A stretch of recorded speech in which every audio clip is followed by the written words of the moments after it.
അങ്ങനെ നമ്മുടെ ഈ പറഞ്ഞ iOS 16.0.3ൻ്റെ ഒഫീഷ്യൽ അപ്ഡേറ്റ് ആപ്പിൾ റിലീസ് ചെയ്തിട്ടുണ്ട്.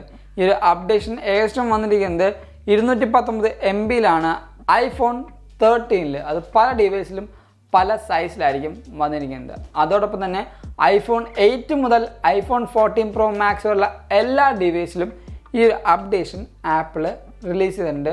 നമ്മുടെ 16.1ൻ്റെ ബീറ്റ പ്രൊഫൈൽ ഇട്ട് കഴിയുന്ന ഡിവൈസുകൾക്ക് മാത്രം ഈ ഒരു അപ്ഡേഷൻ ലഭിക്കാത്തത്. കാരണം നിങ്ങൾ ഓൾറെഡി 16.1 ആയതുകൊണ്ട് മാത്രം. പിന്നീട് ആപ്പിൾ റിലീസ് ചെയ്യുന്ന പുതിയ അപ്ഡേഷൻ നമ്മുടെ വാച്ചിൻ്റെയാണ്. WatchOS 9.0.2 എന്ന് പറഞ്ഞിട്ടുള്ള പുതിയ അപ്ഡേഷനാണ് വാച്ചിന് വന്നിരിക്കുന്നത്. അപ്പോൾ നമ്മുടെ ഈ ഒരു iOS 16.0.3ൻ്റെ വിശേഷങ്ങൾ പറയാൻ തൊട്ട് മുമ്പായിട്ട് ഞാൻ നിങ്ങളെ എല്ലാവരെയും നമ്മുടെ സ്വന്തം ആപ്പിൾ ടെലിഗ്രാം കമ്മ്യൂണിറ്റിയിലേക്ക് ഇൻവൈറ്റ് ചെയ്യുകയാണ്.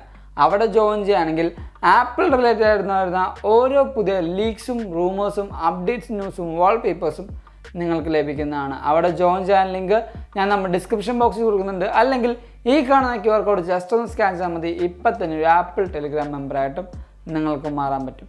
അപ്പോൾ തുടക്കം തന്നെ നമ്മുടെ ഈ ഒരു അപ്ഡേഷൻ്റെ ബിൽ നമ്പറിൽ നിന്ന് നമുക്ക് സ്റ്റാർട്ട് ചെയ്യാം. നേരെ നമ്മൾ സെറ്റിങ്സിലേക്ക് പോവുക. അവിടെ ജനറൽ എബൌട്ട് സെക്ഷനിൽ പോയി നമ്മൾ സോഫ്റ്റ് വേർഷൻ ടാപ്പ് ചെയ്യുമ്പോൾ ഇപ്പം നമുക്ക് കാണാൻ പറ്റും 20A392 എന്ന്. അതായത് ഈ പറയുന്ന iOS 16.3ൻ്റെ ഒഫീഷ്യൽ ബിൽ നമ്പറാണ് നമുക്ക് ഈ വന്നിരിക്കുന്നത്. അതോടൊപ്പം തന്നെ നമുക്ക് ഈ ഒരു വേർഷനിൽ നമുക്കൊരു പുതിയ മോഡേൺ ഫോമിൻ്റെ അപ്ഡേഷൻ വന്നിട്ടുണ്ട്. Only for iPhone 14 series. ഈ ഒരു iPhone 14 സീരീസ് ഉപയോഗിക്കുന്ന കൂട്ടുകാർക്ക് കണക്റ്റീവായിട്ട് എന്തെങ്കിലും ഇഷ്യൂ ഉണ്ടെങ്കിൽ ആ ഒരു ഇഷ്യൂ മാക്സിമം ഈ ഒരു അപ്ഡേഷനിൽ കുറഞ്ഞിട്ടുണ്ടാകാനുള്ള ചാൻസ് ഉണ്ട്. പിന്നീട് വന്ന മാറ്റങ്ങൾ എന്തൊക്കെയാണെന്ന് വെച്ചാൽ നമ്മുടെ ഈ പറയുന്ന iPhone 14 സീരീസിൽ ഇൻകമിങ് കോൾ വരുമ്പോഴും അതേപോലെ നോട്ടിഫിക്കേഷൻ വരുമ്പോഴും കുറച്ചധികം ഇഷ്യൂസ് ഉണ്ടായിരുന്നു. ആ ഇഷ്യൂസ് ആപ്പിൾ ഈ ഒരു അപ്ഡേഷനിൽ ഫിക്സ് ചെയ്തിട്ടുണ്ട്. അതേപോലെ നമ്മുടെ രണ്ടാമത്തെ കാര്യമാണ് കാർപ്ലേ ഉപയോഗിച്ചുകൊണ്ട് നമ്മൾ ഈ പറയുന്ന iPhone 14 സീരീസ് ആണെങ്കിലും വേറെ ഫോണുകളാണെങ്കിലും നമ്മൾ കണക്ട് ചെയ്ത് സംസാരിക്കുമ്പോൾ ഏതെങ്കിലും കോൾ വരുമ്പോൾ സംസാരിക്കുമ്പോൾ നമ്മുടെ സൗണ്ട് ഭയങ്കരമായിട്ട് കുറഞ്ഞ പോലെയായിരുന്നു ആ ഒരു റിസീവറിന് കേട്ടോണ്ടെന്ന് വെച്ചത്. ആ ഒരു ഇഷ്യൂ ആ ഒരു മൈക്രോഫോണിലുണ്ടായ ആ ഒരു ഇഷ്യൂവും ആപ്പിൾ ഈ ഒരു അപ്ഡേഷനിൽ റിസോൾവ് ചെയ്തിട്ടുണ്ട്. പിന്നീട് വന്ന കാര്യം നമ്മുടെ iPhone 14 സീരീസിലാണ്. 14 സീരീസിൽ നമ്മുടെ ക്യാമറ ഓപ്പൺ ചെയ്യാൻ നേരം ആ ഒരു പ്രശ്നം, അതായത് നമ്മുടെ ക്യാമറ ഓപ്പൺ ആവുന്നില്ല. അതേപോലെ തന്നെ നമ്മുടെ ഈ പറയുന്ന iPhone 14 സീരീസിൽ ക്യാമറ ഓപ്പൺ ചെയ്യുമ്പോൾ ഫുൾ ടൈം ബ്ലാക്ക് ആവുന്നു. അങ്ങനത്തെ കുറച്ച് ഇഷ്യൂസ് ഉണ്ടായിരുന്നു. ഈ പറഞ്ഞ iOS 16.3ൽ ആപ്പിൾ റിസോൾവ് ചെയ്തിട്ടുണ്ട്. പിന്നീട് വന്ന കാര്യം നമ്മുടെ ഈ പറഞ്ഞ മെയിൽ ആപ്പിലാണ്. മെയിൽ ആപ്പിൽ നമ്മൾ ഏതെങ്കിലും മെയിൽ എടുക്കുകയാണെങ്കിൽ നമുക്ക് ഈ പറയുന്ന മെയിൽ ഏതെങ്കിലും ഒരെണ്ണം നമ്മൾ എടുക്കുമ്പോൾ കുറച്ച് കഴിയുമ്പോൾ ആ ഒരു മെയിൽ അപ്പം തന്നെ ക്രാഷ് ആയിട്ട് പോകുന്നത്, അല്ലെങ്കിൽ ആ ഒരു മെയിൽ ആപ്പ് ക്രാഷ് ആയിട്ട് പോകുന്നുണ്ടായിരുന്നു.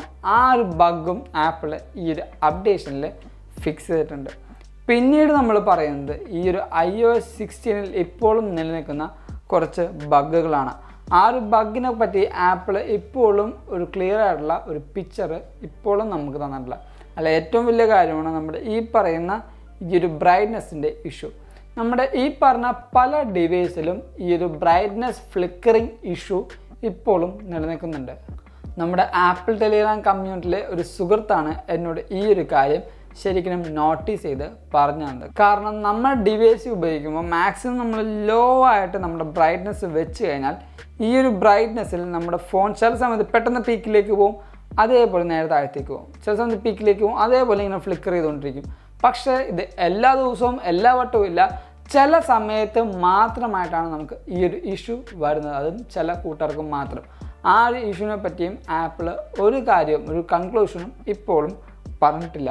അതേപോലെ വന്നിരിക്കുന്ന വേറെ കാര്യമാണ് നമ്മുടെ സ്റ്റോറേജ് ബഗ് ഇപ്പോഴും നമ്മുടെ ഈ പറഞ്ഞ ഐഫോണിലൊക്കെ നിലനിൽക്കുന്നുണ്ട്. കുറച്ചധികം കൂട്ടുകാർക്ക് ഇപ്പോഴും സ്റ്റോറേജ് ബഗ് എന്ന് പറയുമ്പോൾ നമ്മുടെ ഈ ഒരു ആപ്പ് ഇൻസ്റ്റാൾ ചെയ്യുന്ന നേരം അല്ലെങ്കിൽ അപ്ഡേഷൻ ചെയ്യുന്ന നേരം സ്റ്റോറേജ് ഇല്ല എന്ന് പറഞ്ഞ രീതിയിൽ വരെ നമ്മുടെ ഈ ഒരു സ്റ്റോറേജ് ബഗ് അനോയിങ് ആയിട്ട് വരുന്നുണ്ട് എന്ന് നമുക്ക് കേൾക്കുന്നുണ്ട്. അതേപോലെ തന്നെ ചില കൂട്ടുകാർക്ക് ഈ പറഞ്ഞ iOS ഡാറ്റയും സിസ്റ്റം ഡാറ്റയും നല്ല രീതിക്ക്, അതായത് കണ്ടമാനമായിട്ട് നമ്മുടെ ഈ ഒരു ഡാറ്റയും വലിക്കുന്നുണ്ട്. ഇപ്പം iOS ഡാറ്റ എന്ന് പറയുന്നത് 9.1.9 GB ആണ്. അതേപോലെ സിസ്റ്റം ഡാറ്റ എന്ന് പറയുന്നത് 26.75 GB ആണ്. ഈ പറയുന്ന സിസ്റ്റം ഡാറ്റ എന്ന് പറയുന്നത്. അത്ര GB ആണ് എൻ്റെ ഈ ഒരു ഡിവൈസിൽ നിന്ന് സിസ്റ്റത്തിന് വേണ്ടി മാത്രം കൺസ്യൂം ചെയ്തിരിക്കുന്നത്. അപ്പോൾ ഇതേപോലെ കുറേ അധികം ഡാറ്റാസ് നമ്മുടെ ഈ പറഞ്ഞ കുറേ കൂട്ടുകാരുടെ ഡിവൈസിൽ നിന്ന് കൺസ്യൂം ചെയ്തിട്ടുണ്ട്. ഈ ഒരു സ്റ്റോറേജ് ബഗ്ഗും ഇപ്പോഴും ആപ്പിൾ റിസോൾവ് ചെയ്തിട്ടില്ല. പിന്നീട് വന്ന ബഗ് എന്ന് പറയാൻ പറ്റില്ല, പിന്നീട് വന്നൊരു അപ്ഡേഷൻ ഇപ്പോഴും നമ്മുടെ ഐഫോണിൽ അല്ലെങ്കിൽ നമ്മുടെ ഇന്ത്യയിൽ നമുക്ക് ഇപ്പോഴും ആപ്പിൾ റിവീൽ ചെയ്തിട്ടില്ല, അല്ലെങ്കിൽ ആ ഒരു അപ്ഡേഷൻ ആപ്പിൾ കൊണ്ടുവന്നിട്ടില്ല. അതൊരു സോഫ്റ്റ്വെയറുമായിട്ടുള്ള അപ്ഡേറ്റ് ആണ്. അതിപ്പോഴും പല ഐഫോണിലും പല നാട്ടിലും കൊണ്ടുവന്നിട്ടില്ല. പ്രത്യേകിച്ച് ഇന്ത്യയിലാണ് ഞാൻ പറയുന്നത്. നമ്മുടെ ഇന്ത്യയിൽ ഇപ്പോൾ 5G എനേബിൾഡ് ആയിട്ടുണ്ട്. പക്ഷേ നമ്മുടെ ഈ പറയുന്ന ഐഫോണിൽ നമുക്ക് ഇപ്പോഴും 5Gയുടെ ഒരു കാര്യം അല്ലെങ്കിൽ 5Gയുടെ ഒരു ഓപ്ഷൻ നമുക്ക് എനേബിൾ ചെയ്യാൻ ആയിട്ട് ഇപ്പോൾ വന്നിട്ടില്ല.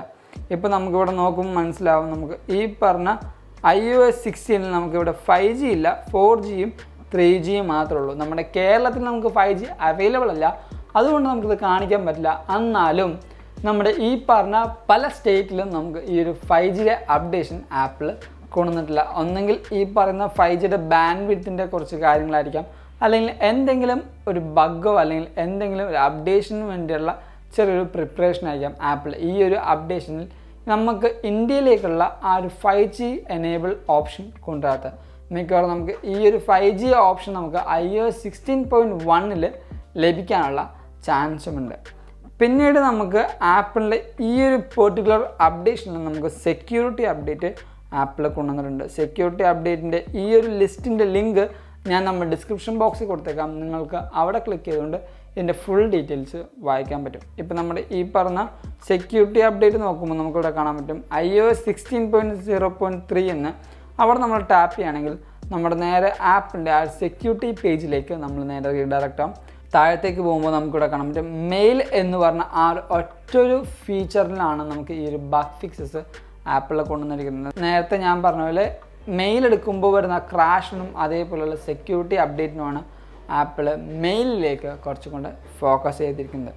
പിന്നെ എന്നാണ് നമുക്ക് ഈ പറയുന്ന iOS 16.1 റിലീസ് ആവുന്നതെന്ന് വെച്ചാൽ മിക്കവാറും iOS 16.1 ബീറ്റ 5 അല്ലെങ്കിൽ RC റിലീസ് നമുക്ക് ഈ പറയുന്ന ചൊവ്വാഴ്ചയോ അല്ലെങ്കിൽ ബുധനാഴ്ചയോ ഉള്ളിൽ നമുക്ക് ഈ പറഞ്ഞ iOS 16.1ൻ്റെ ആ ഒരു അപ്ഡേഷൻ ബീറ്റ അപ്ഡേഷൻ വരികയും പിന്നീട് ഈ വരുന്ന ഫോളോയിങ് വീക്കിലായിട്ട് നമുക്ക് ഈ പറഞ്ഞ iOS 16.1 ഒഫീഷ്യലായിട്ട് അപ്ഡേഷൻ വരികയായിരിക്കും. അതോടൊപ്പം തന്നെ നമ്മുടെ ഈ പറഞ്ഞ iPadOSഉം MacOS വെഞ്ചൂറയും പിന്നെ watchOS 9.1ഉം നമുക്ക് ആ ഒരു അപ്ഡേഷൻ ടൈമിൽ എല്ലാം കൂടെ ആപ്പിൾ റിലീസ് ചെയ്യാനുള്ള ചാൻസ് ഉണ്ട്. പിന്നീട് നമ്മുടെ ഈ പറഞ്ഞ iOS 16.0.3 ഇൻസ്റ്റാൾ ചെയ്തിട്ടുള്ള പെർഫോമൻസിൻ്റെ കാര്യം ചോദിക്കുകയാണെങ്കിൽ അത്യാവശ്യം നല്ല പെർഫോമൻസ് ഉണ്ട്. പെർഫോമൻസ് നമുക്കിപ്പോഴും ഒരു ലാഗ് വന്നിട്ടില്ല. പക്ഷേ ചില സമയത്ത് ഈ പറഞ്ഞ നമ്മുടെ ടച്ച് റെസ്പോൺസ് ചില സമയത്ത് മാറിപ്പോവാറുണ്ട്. പക്ഷേ എനിക്കത് മോസ്റ്റ്ലി തോന്നുന്നത് നമ്മുടെ ഈ ഒരു സ്ക്രീൻ ഗാർഡ് ഒട്ടിക്കുമ്പോഴും അതേപോലെയുള്ള കുറച്ച് തിക്കായിട്ടുള്ള കാര്യങ്ങൾ നമ്മുടെ സ്ക്രീനിൽ വരുമ്പോഴാണെന്ന് തോന്നുന്നു ആ ഒരു റെസ്പോൺസ് കുറച്ചും കൂടെ നമുക്ക് വ്യത്യാസമായിട്ട് ഫീൽ ചെയ്യുന്നുണ്ട്. പിന്നീട് ബാറ്ററിയുടെ കാര്യം പറയുകയാണെങ്കിൽ നമ്മുടെ ബാറ്ററിയുടെ കാര്യം ഞാൻ എപ്പോഴും എൻ്റെ കൂട്ടുകാരോട് പറയാറുണ്ട്. നമ്മുടെ OS ഒരെണ്ണം ഇൻസ്റ്റാൾ ചെയ്ത് അപ്പോൾ തന്നെ നമുക്ക് ബാറ്ററിയുടെ ഹെൽത്ത് അല്ലെങ്കിൽ ആ ഒരു പെർഫോമൻസ് നമുക്ക് പറയാൻ പറ്റില്ല. ഇപ്പോഴും നമ്മുടെ ഈ ഒരു ഡിവൈസിലുള്ള ബാറ്ററി ഹെൽത്ത് വെച്ച് കഴിഞ്ഞാൽ നമുക്ക് 89% ആയിട്ട് ഇപ്പോഴും നമ്മുടെ ഈ ഒരു ഡിവൈസിൽ ബാറ്ററി ഹെൽത്ത് നിൽക്കുന്നുണ്ട്. ഇവിടെ നിങ്ങൾക്ക് നോക്കിയറിയാം അത്യാവശ്യം നല്ല സ്ക്രീൻ ഓൺ ടൈമും അത്യാവശ്യം നല്ല സ്ക്രീൻ ഓഫ് ടൈം എനിക്ക് തരുന്നുണ്ട്. നല്ല രീതിക്കുള്ള ആ ഒരു യൂസേജും ഞാൻ ഈ ഒരു ഡിവൈസിൽ വരുന്നുണ്ട്. എൻ്റെ സ്ക്രീൻ ഓൺ ടൈം എന്ന് പറയുന്നത് 8 മണിക്കൂറും 25 മിനിറ്റും സ്ക്രീൻ ഓഫ് ടൈം എന്ന് പറയുമ്പോൾ 2 മണിക്കൂറും 5 മിനിറ്റുമായിട്ടാണ് എനിക്ക് ഈ ഒരു ഡിവൈസിൽ നിന്ന് കിട്ടുന്നത്. അത്യാവശ്യം നല്ല രീതിക്കുള്ള യൂസേജ് ഉണ്ട്. പക്ഷേ എനിക്ക് ഒരു ബുദ്ധിമുട്ടും ഈ ഒരു അപ്ഡേഷൻ ചെയ്തിട്ടും ബാറ്ററി ഇടുന്ന് വരുന്നില്ല. ഡ്രെയിനിങ് ഉണ്ടായിരുന്നു, പക്ഷേ ഈ ഒരു അപ്ഡേറ്റിൽ ആ ഒരു ഡ്രെയിനിങ് ഇഷ്യൂവും ആപ്പിൾ റിസോൾവ് ചെയ്തിട്ടുണ്ടെന്നാണ് ഞാൻ കരുതുന്നത്. അതോടൊപ്പം തന്നെ നമുക്ക് ഈ പറഞ്ഞ അപ്ഡേഷനിൽ തേർമൽ മാനേജ്മെൻറ്റ് എങ്ങനെയുണ്ടെന്ന് വെച്ചാൽ ഇത്രയും നേരം ഞാനൊരു വീഡിയോ ഷൂട്ട് ചെയ്യാനെടുത്തിട്ട് നമ്മുടെ ഈ ഒരു ഡിവൈസിൽ നിന്ന് എനിക്ക് യാതൊരു ചൂടോ അല്ലെങ്കിൽ വേറെ കൂടുതലായിട്ടുള്ള ആ ഒരു ഹീറ്റിംഗ് ഇഷ്യൂ എനിക്ക് ഫീൽ ചെയ്യുന്നില്ല. ഇപ്പോഴും ഈ ഒരു സൈഡിലാണെങ്കിൽ പോലും എനിക്ക് ഒരു ചൂടും കാര്യങ്ങളും ഫീൽ ചെയ്യുന്നില്ല. നല്ലൊരു തേർമൽ മാനേജ്മെൻറ്റ് ഈ ഒരു ഡിവൈസിൽ നിന്ന് ഈ ഒരു അപ്ഡേഷന് ശേഷം എനിക്ക് ലഭിക്കുന്നുണ്ട്. അപ്പോൾ ഇതൊക്കെയാണ് നമ്മുടെ ഈ പറയുന്ന iOS 16.0.3ൻ്റെ പുതിയ വിശേഷങ്ങൾ എന്ന് പറയുന്നത്. ഈ ഒരു വീഡിയോ നിങ്ങൾക്ക് എന്തായാലും ഇഷ്ടപ്പെട്ടു, അതേപോലെ ഹെൽപ്ഫുൾ ആണെന്ന് കരുതുന്നു.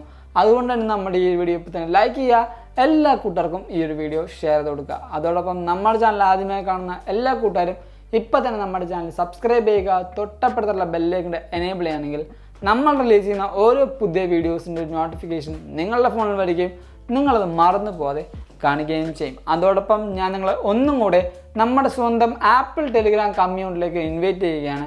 അവിടെ ജോയിൻ ചെയ്യുകയാണെങ്കിൽ ആപ്പിൾ റിലേറ്റഡ് ആയിരുന്നു വരുന്ന ഓരോ പുതിയ ലീക്സും റൂമേഴ്സും അപ്ഡേറ്റ്സ് ന്യൂസും വാൾപേപ്പേഴ്സും നിങ്ങൾക്ക് ലഭിക്കുന്നതാണ്. അപ്പോൾ അവിടെ ജോയിൻ ചെയ്യാൻ ലിങ്ക് ഞാൻ നമ്മുടെ ഡിസ്ക്രിപ്ഷൻ ബോക്സിൽ കൊടുക്കുന്നുണ്ട്, അല്ലെങ്കിൽ ഈ കാണുന്ന QR കോഡ് ജസ്റ്റ് ഒന്ന് സ്കാൻ ചെയ്താൽ മതി. ഇപ്പോൾ തന്നെ ഒരു ആപ്പിൾ ടെലിഗ്രാം മെമ്പറായിട്ടും നിങ്ങൾക്ക് മാറാം. അതല്ല നിങ്ങൾക്കിപ്പോൾ ഇൻസ്റ്റാഗ്രാം വഴിയും അപ്ഡേഷൻസ് വേണമെങ്കിൽ നമ്മുടെ സ്വന്തം ഇൻസ്റ്റഗ്രാമിൻ്റെ ലിങ്കും ഞാൻ നമ്മുടെ ഡിസ്ക്രിപ്ഷൻ ബോക്സിൽ പ്രൊവൈഡ് ചെയ്തേക്കാം. നിങ്ങൾക്ക് അവിടെ ക്ലിക്ക് ചെയ്തുകൊണ്ട് നമ്മുടെ ഒഫീഷ്യൽ ഇൻസ്റ്റാഗ്രാം പേജും ഫോളോ ചെയ്യാൻ പറ്റുന്നതാണ്. And thank you so much for watching this all video. This is you Abin Xavier signing from Evica.